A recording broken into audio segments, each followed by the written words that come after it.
Ela estava ajoelhada no chão da sala, esfregando com força o pano encharcado de desinfetante. O cheiro ainda era de hospital, impregnado nos móveis, nas cortinas, até nas paredes.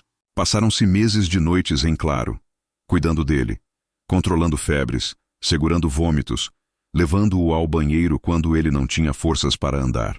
Cada mancha no piso era uma lembrança de quando ele parecia frágil, de quando ela achava que sua dedicação estava salvando a vida do homem que amava.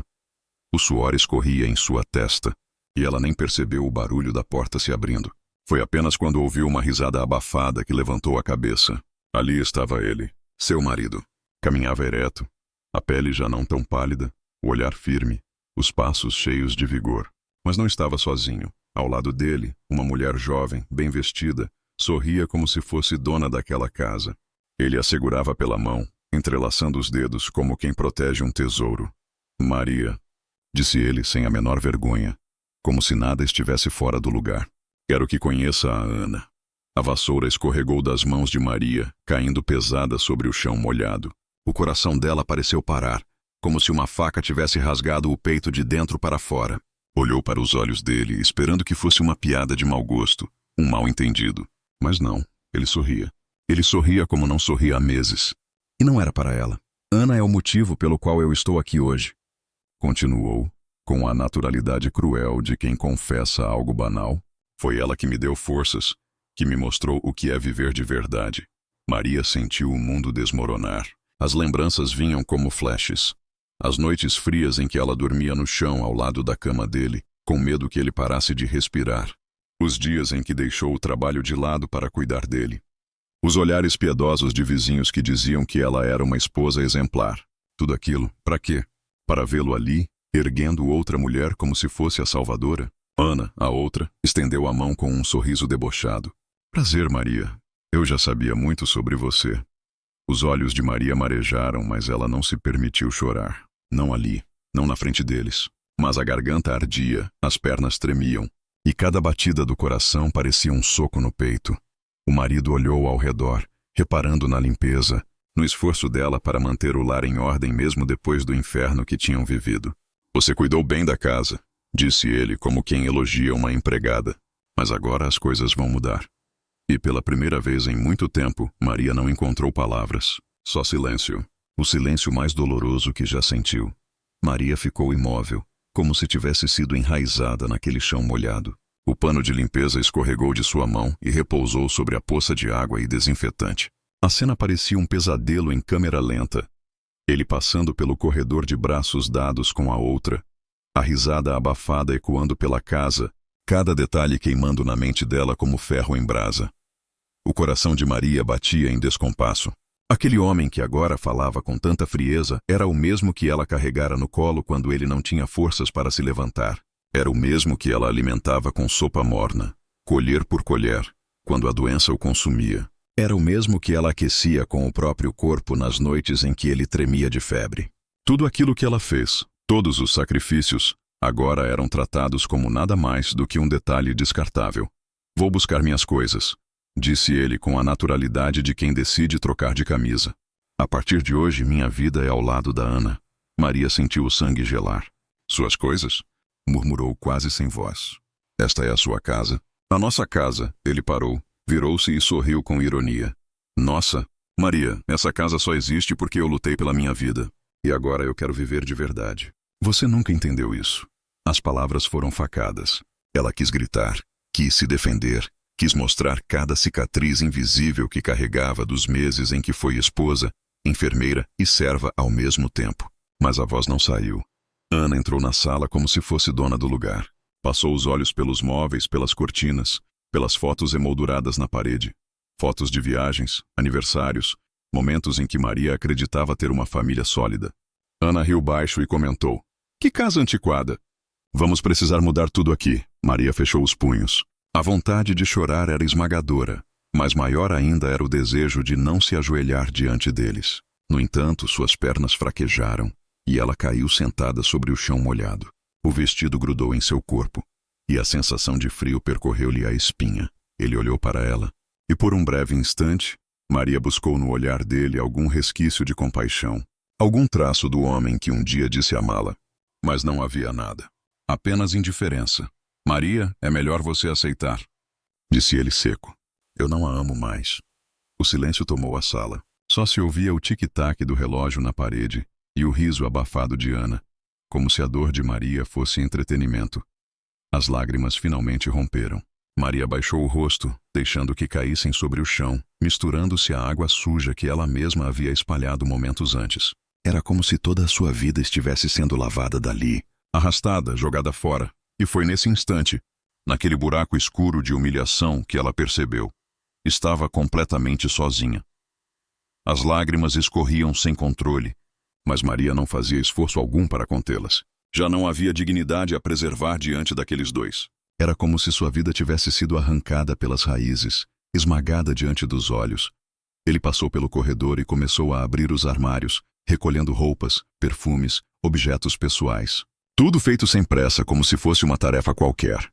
Cada gaveta que se abria era como um golpe de martelo no peito de Maria. Você não precisa fazer essa cena, disse ele sem olhar para trás. A verdade é que nosso casamento já estava morto.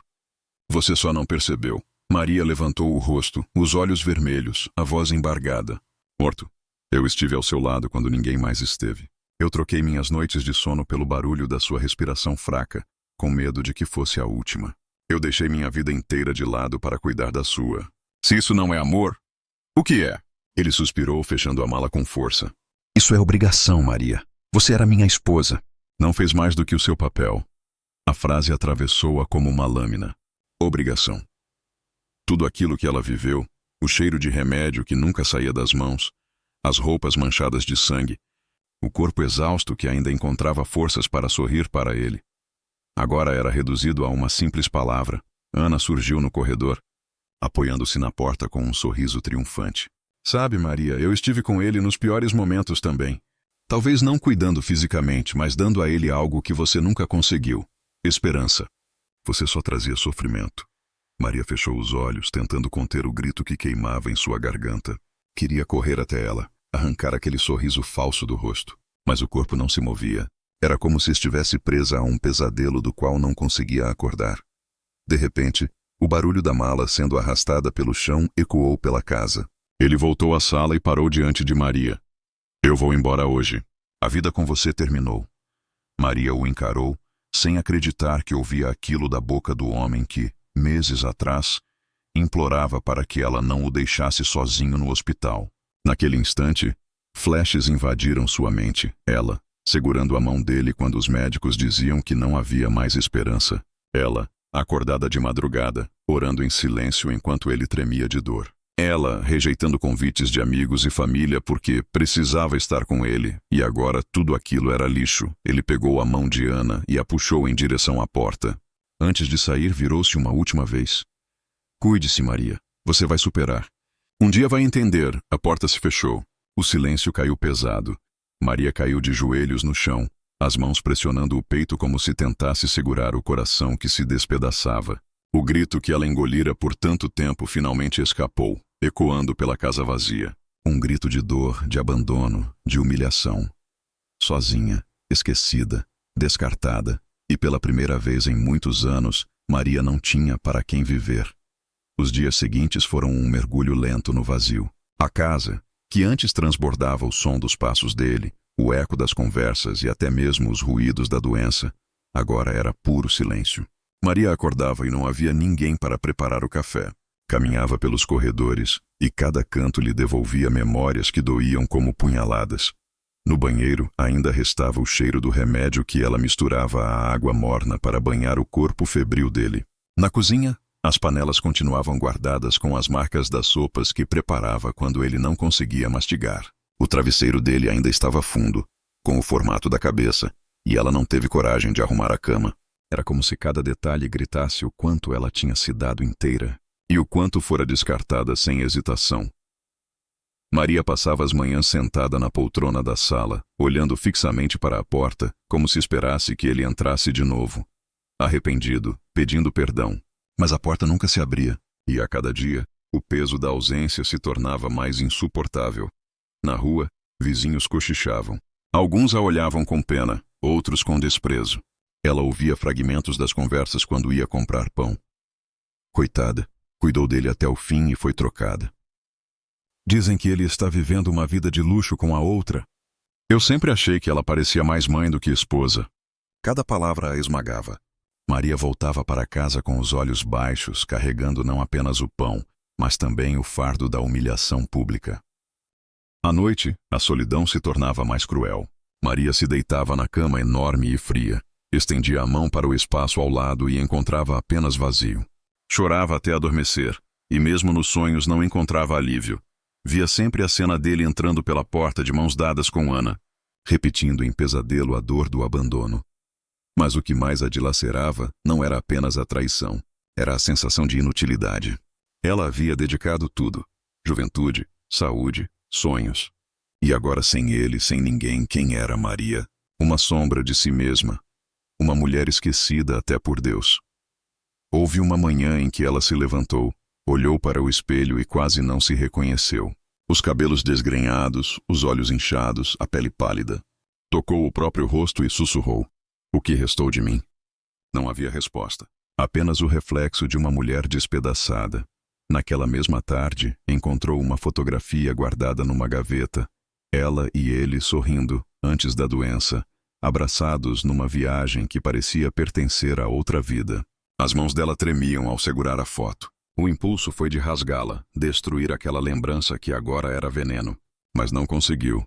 Em vez disso, abraçou a foto contra o peito e chorou como uma criança. Foram semanas de silêncio, lágrimas e ausência.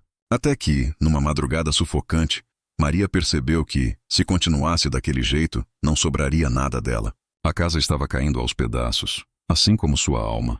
A dor era insuportável. Mas em algum ponto, uma chama minúscula começou a se acender dentro dela. Ainda era frágil, quase invisível, mas estava lá. E essa chama seria a primeira fagulha do renascimento que ela ainda não sabia que teria. Aquela madrugada foi diferente. Maria acordou com o coração acelerado, como se algo a tivesse puxado de dentro de um pesadelo.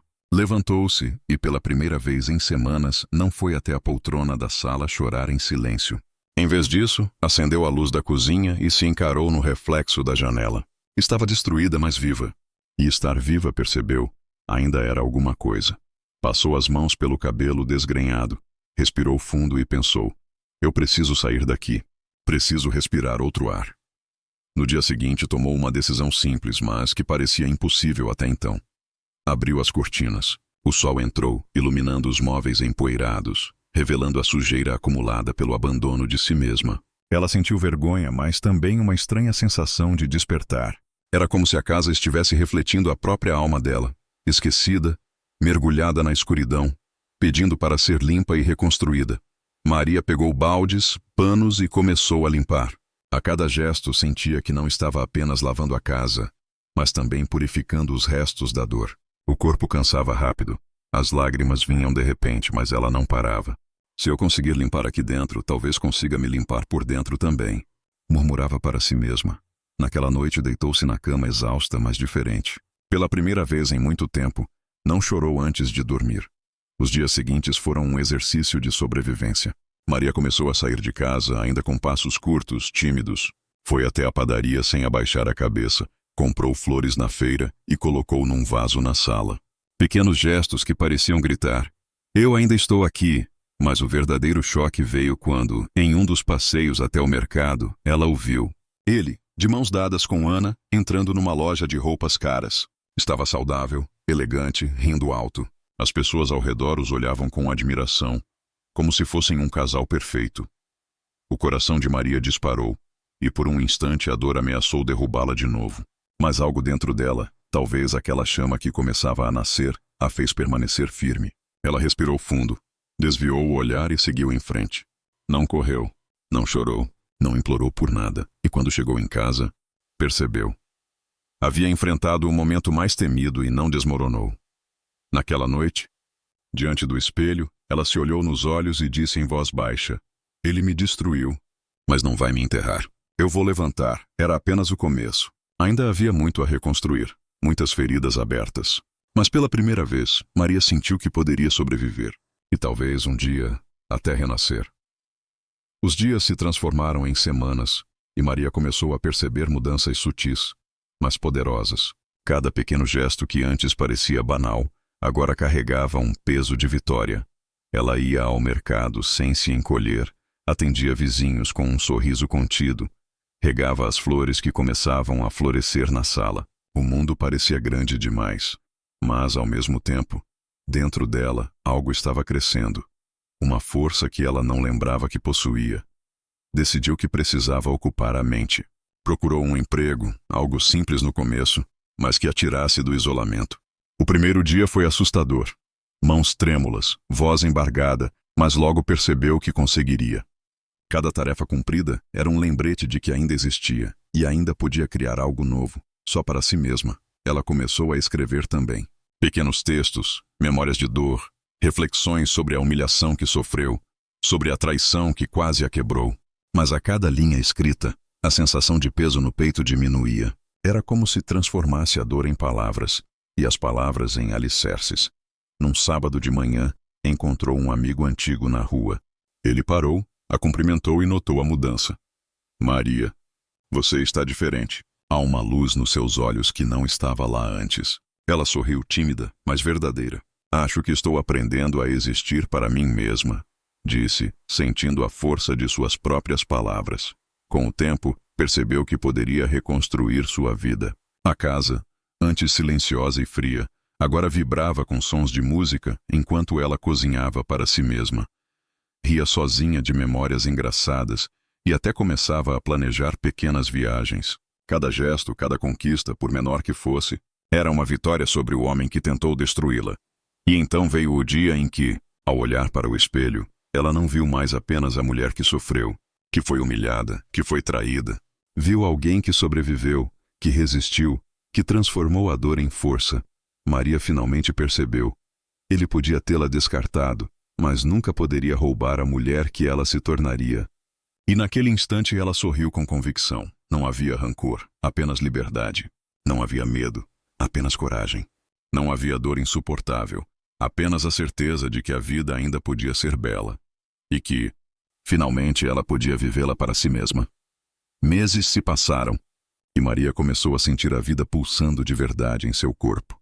Ela já não era mais a mulher que se ajoelhou no chão da sala, esmagada pela humilhação. Agora era alguém que caminhava ereta, com os ombros firmes e a cabeça erguida. A dor ainda existia, mas não a dominava. Era apenas uma lembrança distante, uma marca de tudo que havia superado. Ela encontrou novas amizades, pessoas que a respeitavam, a admiravam e a faziam rir de novo. Cada conversa, cada gesto de carinho, reforçava que a vida podia ser generosa quando se buscava por ela. Maria começou a participar de grupos de apoio, compartilhando sua história com mulheres que também sofreram traições e abandonos. Contar sua própria dor transformou-se em um ato de poder. Ao ajudar outras, ela se ajudava, percebendo que não estava sozinha no mundo. No trabalho, ganhou reconhecimento pelo empenho e dedicação. O pequeno emprego de início transformou-se em oportunidades maiores, e Maria descobriu talentos que jamais imaginara possuir. Ela aprendia, crescia e, acima de tudo, sentia que finalmente tinha controle sobre sua própria vida. Um dia, ao caminhar pela rua, percebeu que olhava para o mundo de maneira diferente. Antes tudo parecia pesado, opressor, um lembrete constante do que perdera. Agora, cada pessoa, cada árvore, cada raio de sol parecia uma oportunidade de recomeço. Ela sorria para estranhos, agradecia aos vendedores, cumprimentava vizinhos. Pequenas vitórias que compunham sua liberdade. O ponto culminante de sua superação chegou em uma tarde ensolarada, meses depois do abandono. Maria decidiu voltar àquele lugar onde tantas lembranças dolorosas haviam sido criadas. A casa que um dia partiu seu coração. Mas desta vez ela não entrou com lágrimas ou desespero. Entrou com firmeza, respirou fundo e percorreu cada cômodo com um olhar tranquilo. Ela reorganizou a sala, arrumou as fotos antigas e colocou novas memórias por todo lado. Comprou flores para a varanda, pendurou quadros que lembravam suas novas conquistas. A casa que antes representava humilhação tornou-se símbolo de renascimento. Maria sentou-se na poltrona da sala, respirou fundo e sorriu. Não havia mais espaço para ele em sua mente. Não havia mais dor esmagadora, apenas a sensação de que ela era inteira de novo. Poderosa e livre, ela havia aprendido que, mesmo quando alguém destrói tudo ao redor, A força para se levantar sempre reside dentro de si mesma. E Maria finalmente se levantara, olhou para o horizonte através da janela aberta, sentindo o vento no rosto, e disse baixinho, mas com convicção: eu sobrevivi. Eu renasci. E agora, a minha vida é só minha. O sol iluminou seu rosto, refletindo a mulher que renasceu das cinzas do abandono e da traição, mais forte, mais viva e pronta para tudo que a vida ainda lhe reservava.